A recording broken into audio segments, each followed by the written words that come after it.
Nosso estudo de hoje está no Evangelho de Lucas, capítulo 15, versículo 17. E caindo em si, disse: Quantos jornaleiros de meu pai têm abundância de pão, e eu aqui pereço de fome? Emmanuel vem comentar na lição 24 do livro Pão Nosso, Filhos Pródigos. Examinando-se a figura do filho pródigo, toda a gente idealiza um homem rico, dissipando possibilidades materiais nos festins do mundo. O quadro, todavia, deve ser ampliado, abrangendo as modalidades diferentes. Os filhos pródigos não respiram somente onde se encontra o dinheiro em abundância. Acomodam-se em todos os campos da atividade humana, resvalando de posições diversas. Grandes cientistas da Terra são perdulares da inteligência, destilando venenos intelectuais, indignos de concessões de que foram aquinhoados. Artistas preciosos gastam por vezes inutilmente a imaginação e a sensibilidade através de aventuras mesquinhas, caindo afinal nos desvãos do relaxamento e do crime. Em toda parte vemos os dissipadores de bens, de saber, de tempo, de saúde, de oportunidade. São eles que, contemplando os corações simples e humildes em marcha para Jesus, possuídos de verdadeira confiança, experimentam a enorme angústia da inutilidade e, distantes da paz íntima, exclamam desalentados: Quantos trabalhadores pequeninos guardam o pão da tranquilidade, enquanto a fome de paz me tortura o espírito. O mundo permanece repleto de filhos pródigos e de hora a hora milhares de vozes proferem aflitivas exclamações iguais a esta. Bem, o estudo de hoje está baseado no versículo do Evangelho de Lucas, que vem falar sobre o filho pródigo. E a parábola do filho pródigo é uma das parábolas mais bonitas que existe, porque mostra a festa que o pai faz quando aquele filho que foi rebelde abandona o lar, mas quando ele retorna. A mensagem principal da parábola é dizer que nenhuma das ovelhas ficarão perdidas. Isso é uma assertiva de Jesus. Ele afirma isso para a gente.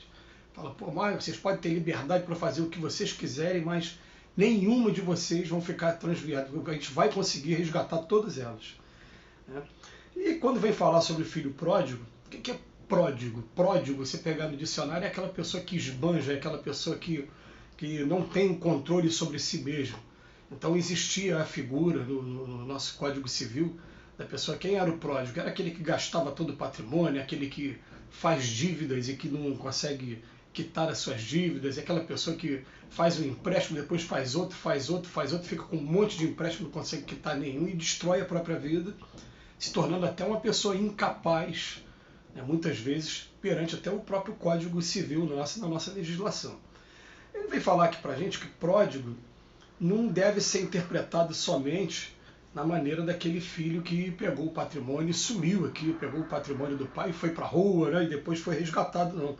A gente deve ter uma visão mais ampla quando for tratar do pródigo, porque a gente está o tempo todo desperdiçando tempo, desperdiçando energia, desperdiçando um monte de virtudes, de presentes que a gente recebe do pai e de maneira equivocada. Então ele começa aqui falando para a gente, os filhos pródigos não respiram somente onde se encontra dinheiro em abundância, não. Eles acomodam-se em todos os campos da atividade humana, resvalando de posições diversas.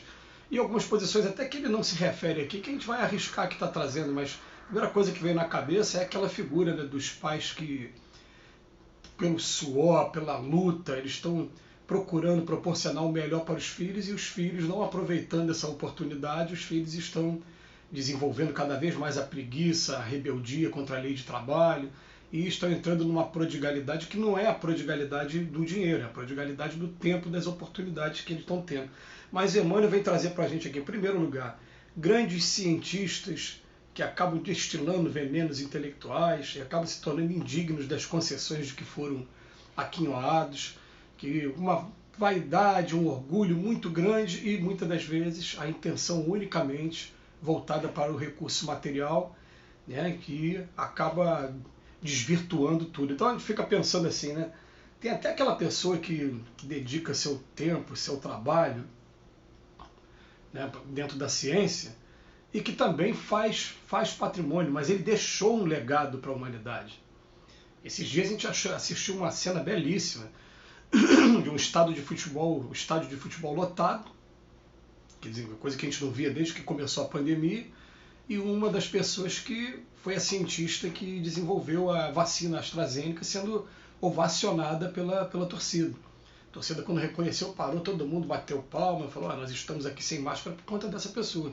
Essa pessoa pode até ter feito patrimônio, riqueza, por conta do trabalho dele, e seria merecido, está salvando a vida de muita gente.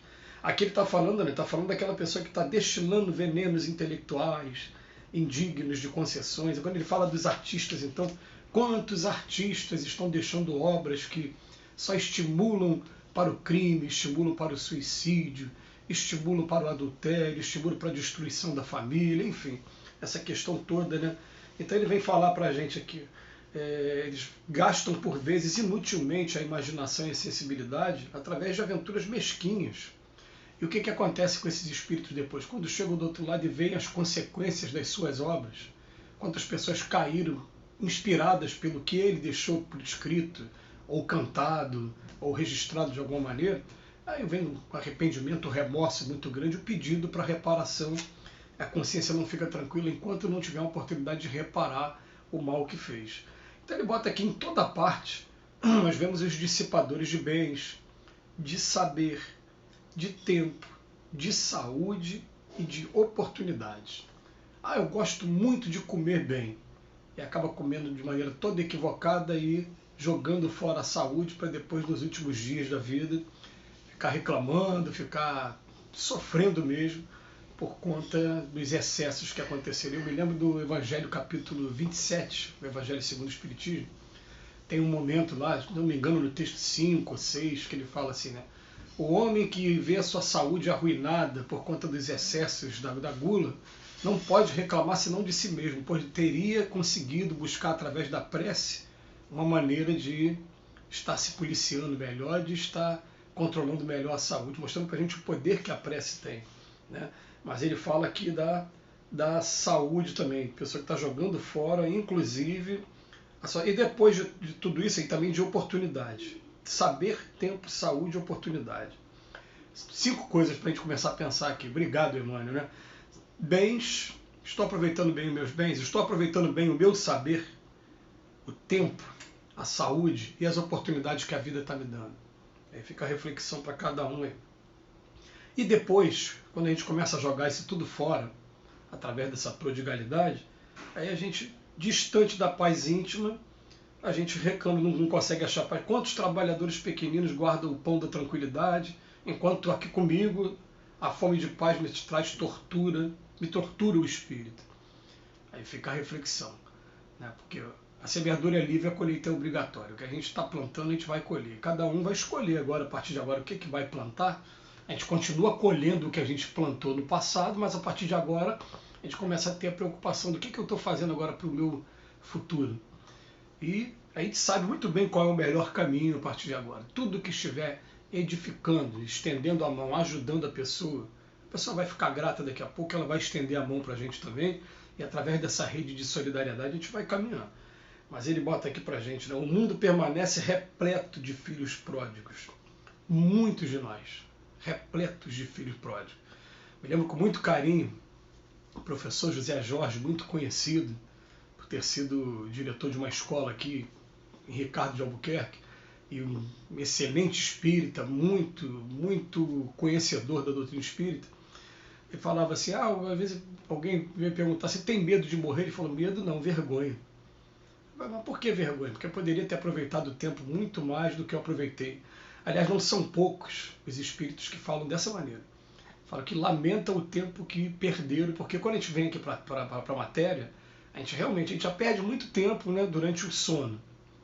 Depois a gente perde muito tempo na higiene do corpo, né, esse deslocamento para trabalho, ida e volta, almoço, janta, né, manutenção do corpo.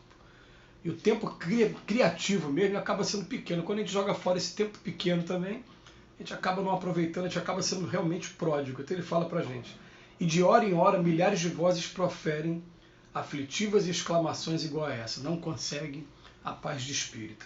Fica a reflexão para cada um de nós, a gente consegue sim aproveitar o nosso tempo melhor, cada vez melhor do que está aproveitando agora. Que Jesus nos abençoe. hoje e sempre.